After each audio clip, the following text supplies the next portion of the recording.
Ghazipur border लिए चलते हैं। प्रभाकर मिश्रा वहां पर मौजूद हैं। प्रभाकर, तीसरे दौर की बात चंडीगढ़ में आज फिर होनी है किसान और सरकार के बीच में।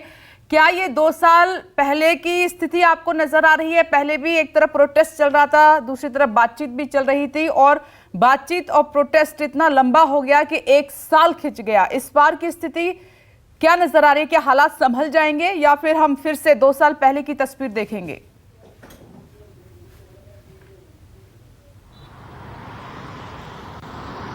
देखिए, आपके सवाल पे आऊं उसके पहले इस तरफ गाजीपुर के आसपास रहने वाले लोगों के बारे में सूचना दे दूं कि आज थोड़ा सा यहां पर जो लोग दिल्ली जाने वाले हैं उनको मुश्किल का सामना करना पड़ सकता है। अभी से जाम लगना शुरू हो गया है पुलिस के बैरिकेड्स की वजह से। आप देखें लंबी लाइनें लगी है, ट्रैफिक जाम की स्थिति बनती जा रही है। तो अभी तो शुरुआत है, 8 बजे है, 9 बजे 10 बजे क्या होगा इसका अंदाजा लगाया जा सकता है। दिल्ली से आने वाली ट्रैफिक सुचारू रूप से चल रही है, लेकिन जो लोग दिल्ली जाना है उनके लिए मुश्किल होने वाली है। इसलिए अपने दर्शकों से अनुरोध है कि वो लोग समय से पहले घर से निकले ताकि समय पर ऑफिस पहुंच सके।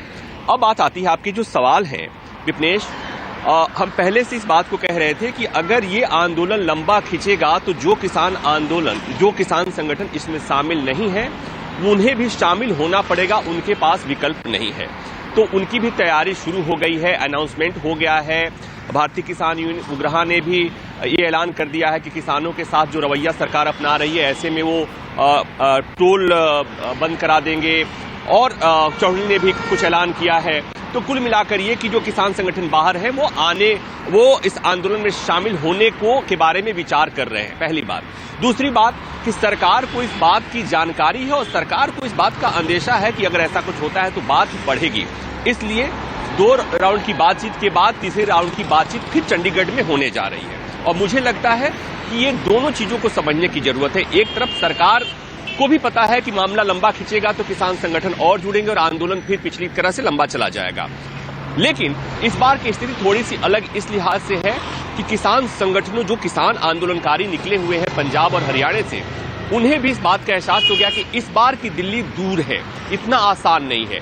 शंभू बॉर्डर से वो आगे नहीं बढ़ पा रहे हैं। जो तैयारियां हैं सरकार की वो इतनी चाक-चौबंद तैयारियां हैं कि गाड़ी लेकर, ट्रैक्टर लेकर के आना मुश्किल होता जा रहा है। ऊपर से सरकार बल प्रयोग करने को भी तैयार है, इसलिए कि जो बताया जा रहा है कि सरकार के पास जो इनपुट्स है, एजेंसियों के द्वारा दिए गए जो इनपुट्स हैं वो अच्छे नहीं है। वो चाहे शंभू बॉर्डर से अगर आ भी जाए किसान, तो जो दिल्ली की सीमाएं हैं, मसलन अगर सिंघू बॉर्डर की, वहां से आना मुश्किल होगा। तो ये किसानों को भी इस बात का एहसास है कि इस बार दिल्ली जाना इतना आसान नहीं है और सरकार को भी इस बात का एहसास है कि अगर आंदोलन लंबा खिंच गया तो ये और बड़ा हो सकता है।